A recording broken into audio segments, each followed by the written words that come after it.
I have this. I love this collection of series of messages that you're in. Enemy of God. I thought that's really encouraging.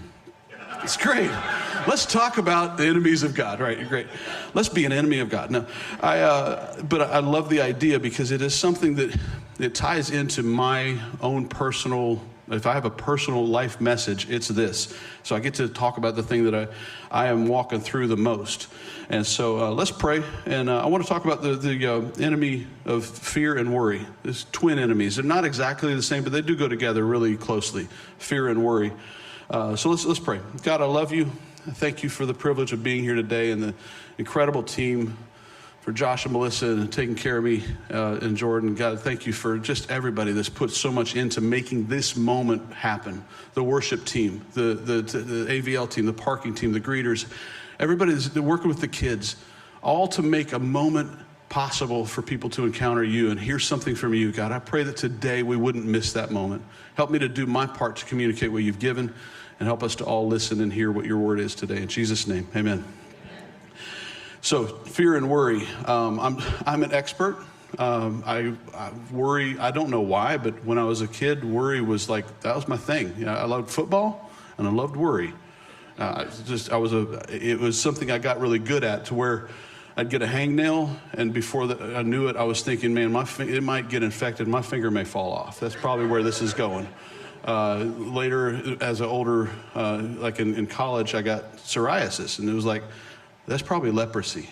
I mean, okay, we laugh, but that's exactly where my mind went. I get a headache, I've got an aneurysm coming. And so, my wife, she's helped me a lot over 33 years, but I can kind of baby it when I get a headache or a stomach ache or whatever. And she's like, she's not the real nurturing kind. She's like, get up, which has been good for me. I didn't need somebody to coddle that. But my mind races to whatever the worst possible. Don't give me a new medical term. You know what I mean? Like, I can have something, like, hey, my elbow hurts, but then I hear about like the Tommy John surgery. I'm like, man, maybe I need one of those, because that's my tendons just ripped. It's all too real. Like in sixth grade, I don't know what started it, but it became a vicious cycle of maybe I just didn't want to go to school. I don't know, but maybe I faked being sick. Mom, I have a stomach ache. Well, then I actually got a stomach ache. And then I missed school because I had the stomach ache, and then I started worrying, why isn't this stomach ache going away?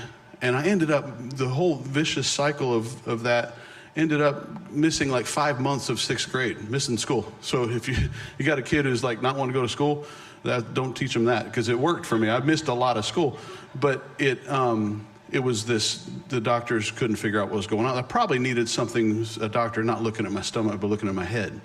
Probably just needed somebody to give me, and actually what pulled me through that moment was somebody giving me Philippians 4, 6, and 7. Don't worry about anything, instead pray about everything. Tell God your needs and don't forget to thank him for his answers. That verse actually helped pull me through that, but it was still it was an ongoing, like it's something that had a grip on me of just worry and being afraid. I couldn't tell you what I was worried about or afraid of, but it was real. And what happened is it drained the life out of me. Over my life, it's like the worry and fear just tends to drain you. And think about our world today. I mean, we don't have to think hard. It's probably on all of our minds. There's so much you can worry about. There's so much you can be afraid of. I mean, we're just talking in the car the other day, and he threw out EMP, threw out this electromagnetic pulse. I had to think about it, figure out what he was talking about. Then I'm like, so for the next 20 minutes in our conversation, I'm sitting there thinking, man, that'd be really bad. That's a really bad thing could happen. And that could happen. Like, it's like, it's probably what's coming next, This is where, if I don't control myself, that's where my mind goes.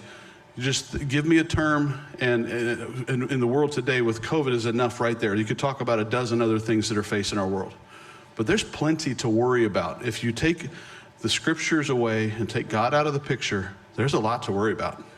I mean, there is. As we all get older. I mean, forget the events in the world. I'm getting older. I'm 55. I get cheaper golf. I get even more strokes per dollar now. It's real. Like, there are things that you can worry about, and worry never helped anything. Matthew 6 makes that real clear.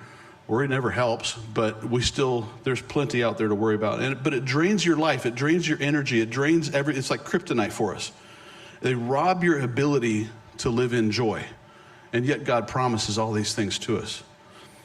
So let me give you, to me, the antidote for fear and worry. It's real simple. You could probably say it with me, but trusting God. Trusting God eliminates fear. It obliterates worry. If you actually choose to say, God, you got this. I'm your child. You've got me. I'm gonna move on. I'm gonna trust you.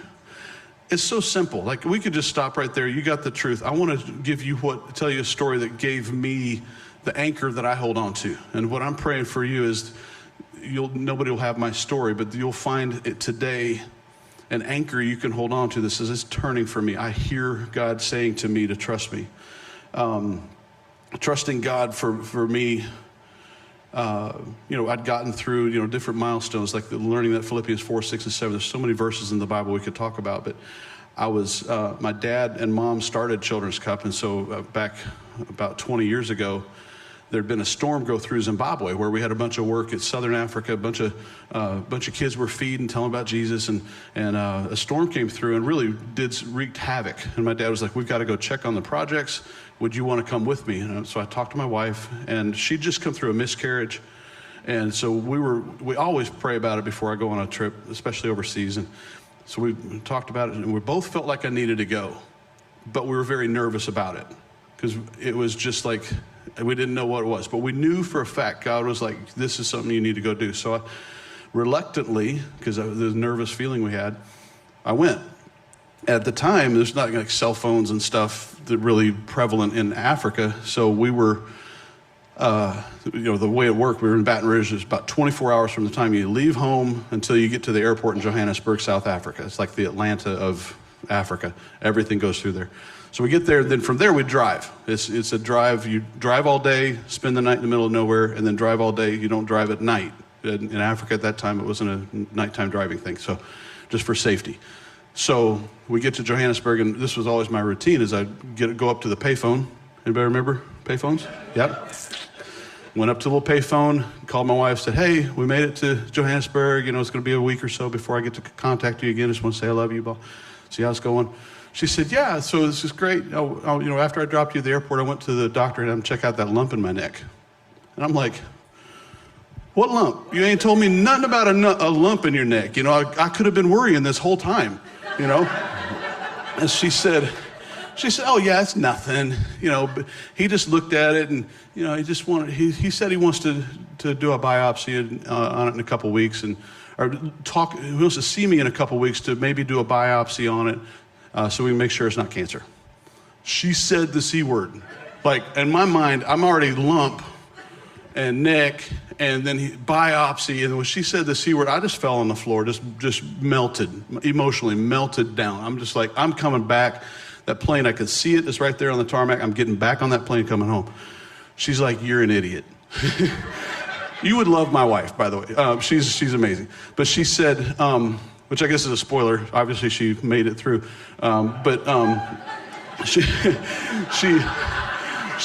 She's like, talks me into staying. She's like, we prayed. We knew God wanted you to go. I'm like, well, maybe you just wanted me to get on that plane to come out here and then go right back.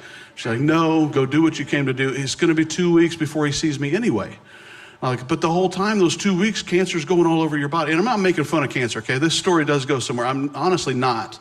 Because if you're walking through cancer, I'm telling you, this is going somewhere.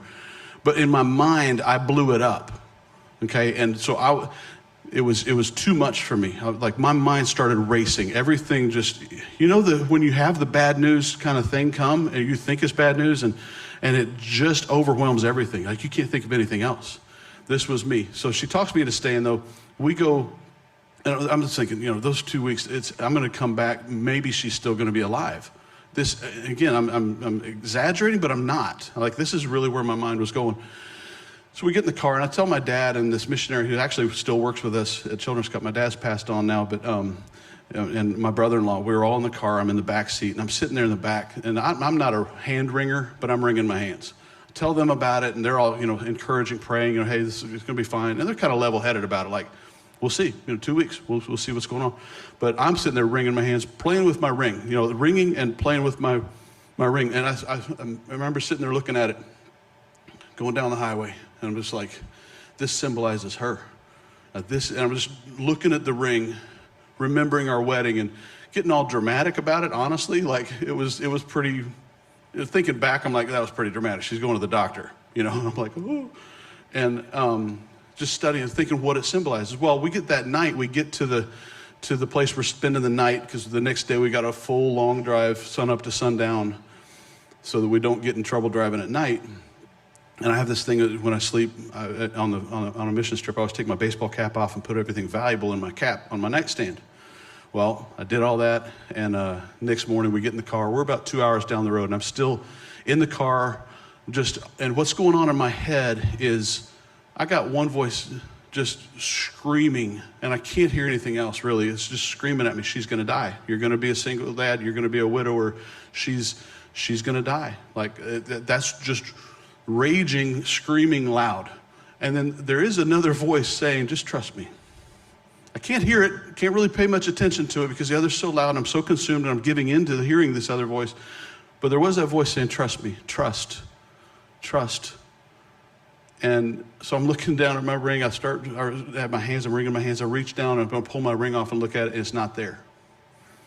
My ring's back, somehow fell out of my baseball cap back at that place we stayed halfway. And I'm like, that was it, I'm done. Like, the symbolism of losing my ring, I'm losing her.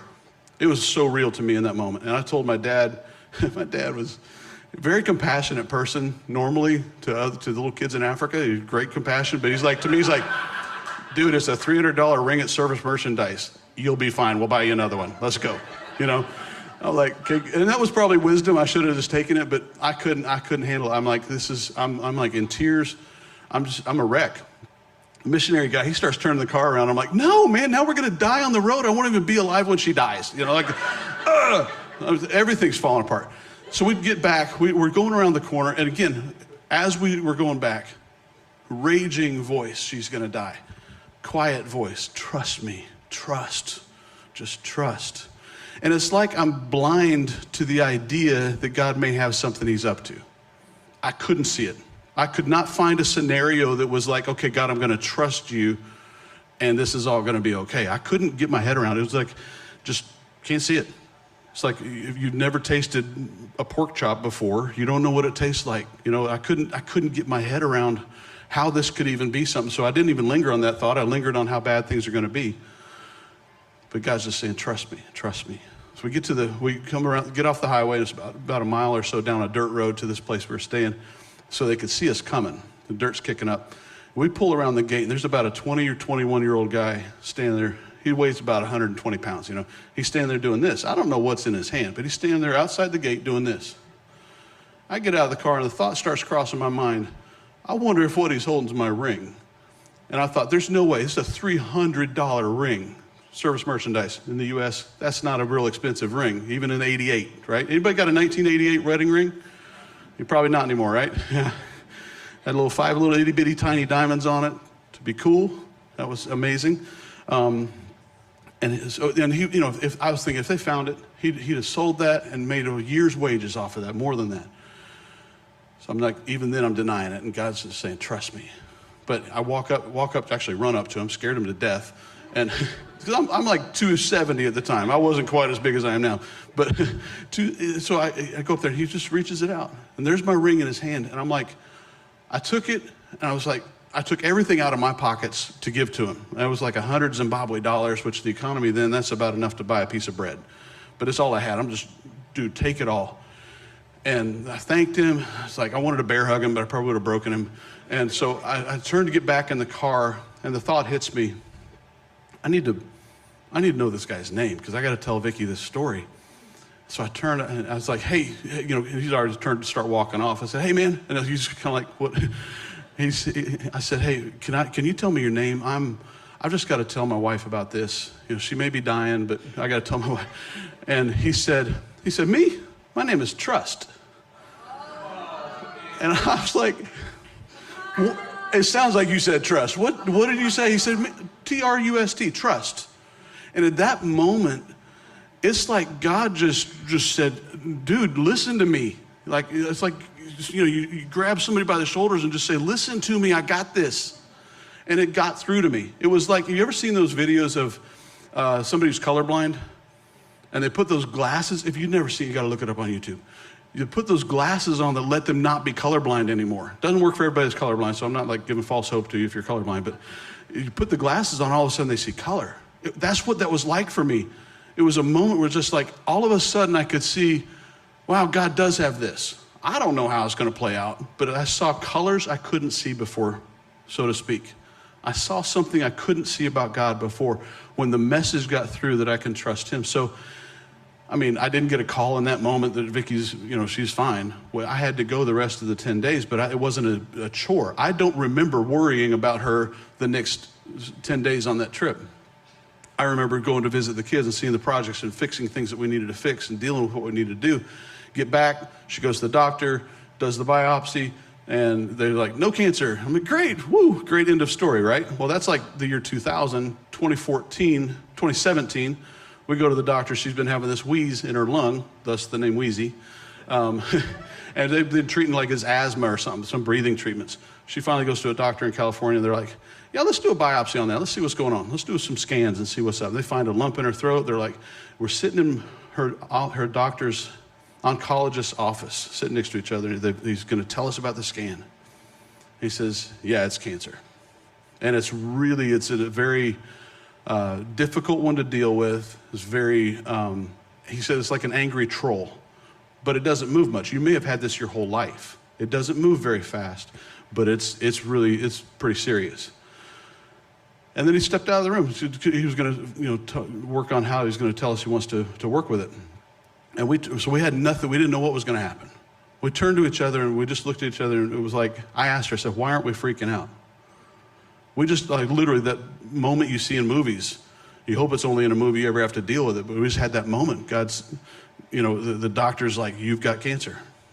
And neither of us are freaking out. For me especially, that was like how in the world am I not freaking out? And I know, and we talked about it, it goes back to that moment when the kid said, my name's Trust. You just choose to trust God. What else are you going to do?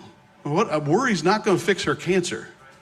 So I choose to trust God. And she sat there in that office and she said, well, worst case, I got heaven.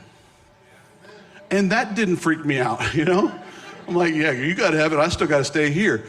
It didn't bother me. I'm like, I'm good. We're going to go through this. And he comes back in and he says, hey, all we got to do is, it's like in a part of your lung. We just kind of pull that part out. It's contained in one little lobe of your lung. We'll pull that out and you'll on to the next, But in the process of doing the scans for that, they found 4 or 5 other spots that were things that they've now dealt with.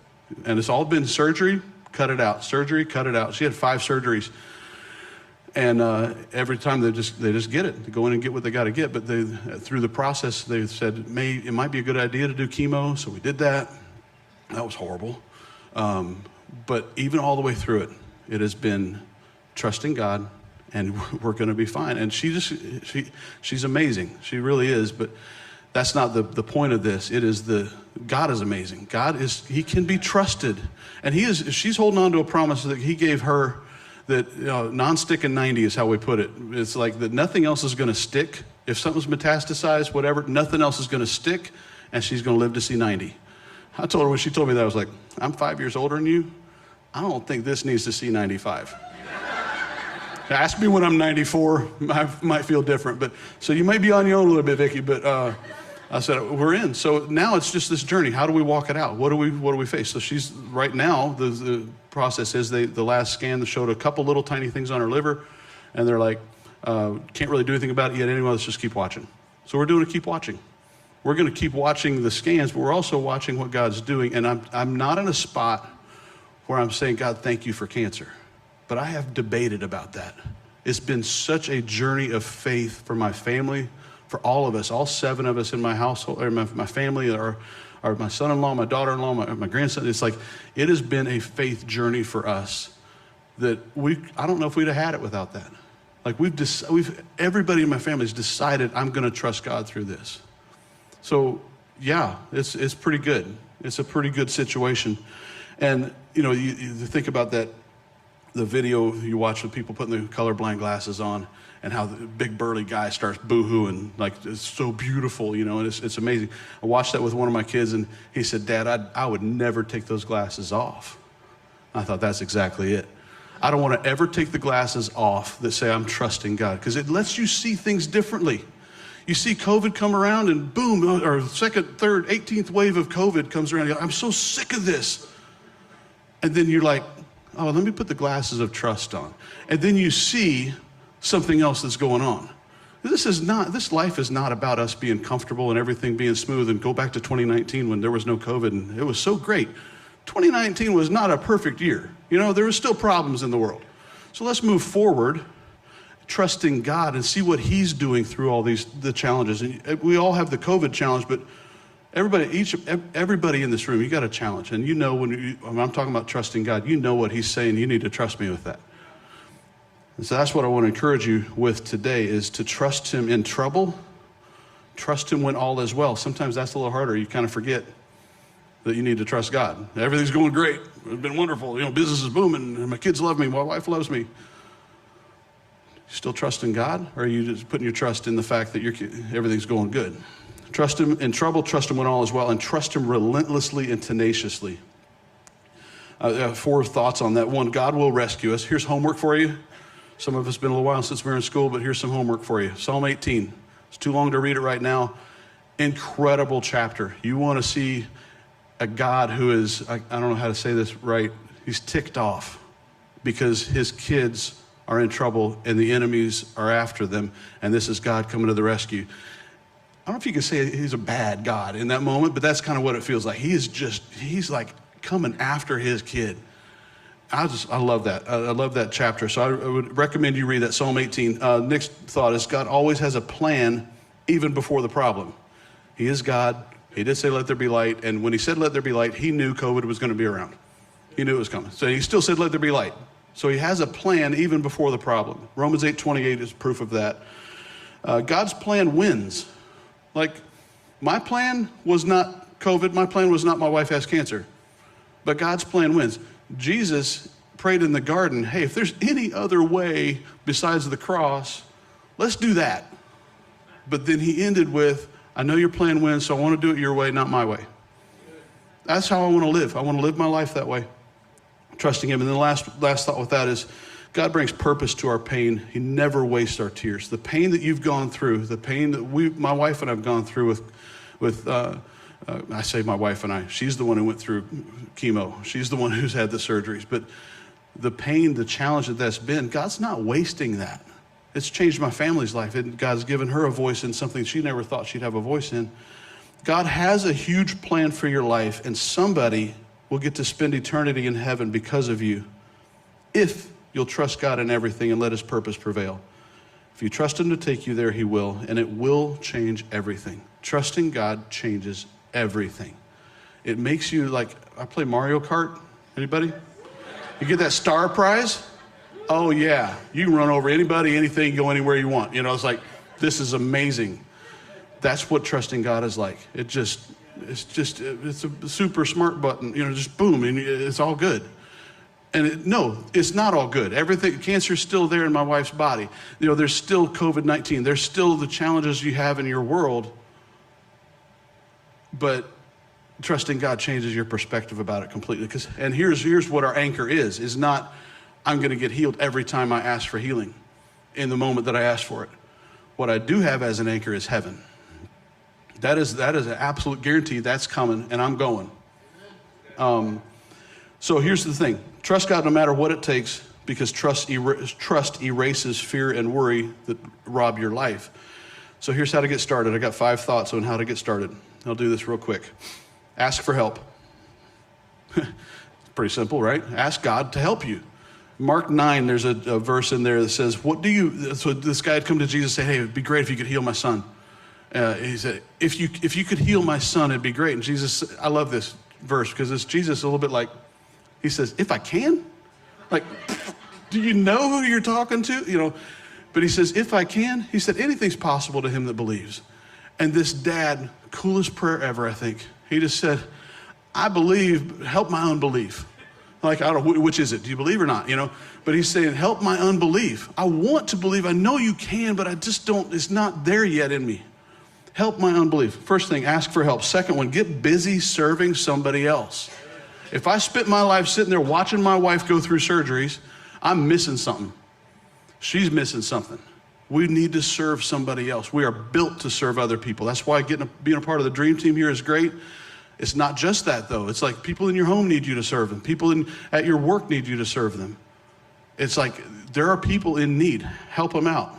Point them to Jesus. Third idea, focus on praising God. Like, just actually remind yourself God's actually big. Fourth one, remind yourself about eternity. Heaven is real. Whatever happens here, I got a ticket to heaven. And I'm going to spend eternity there. Worst case, I got 100 years here of horrible, terrible, nothing worked out well. I got eternity in heaven. And then the last one, and this is the beautiful one that I've just started to dive into myself, but it's to settle into his love. Just settle into it. It's there. It's there for you. It's real, and it's right there for you. Settle into it. Lean back into it. Lean into it, whatever. 1 John 4:18 says, perfect love expels all fear. If you're afraid, what did you do when you were a little kid and you're afraid? Run to mom, run to dad, run to somebody you felt safe with. Run to Jesus. Settle into his love. 1 John 4:16 says, we know how much God loves us, and we've put our trust in his love. I don't know that I know for sure how much God loves me. I know it's a lot, but I don't know if I can totally get my head around how much it is. But it's enough. What I do understand is enough. I'm going to say, I'm going to put my trust in his love for me.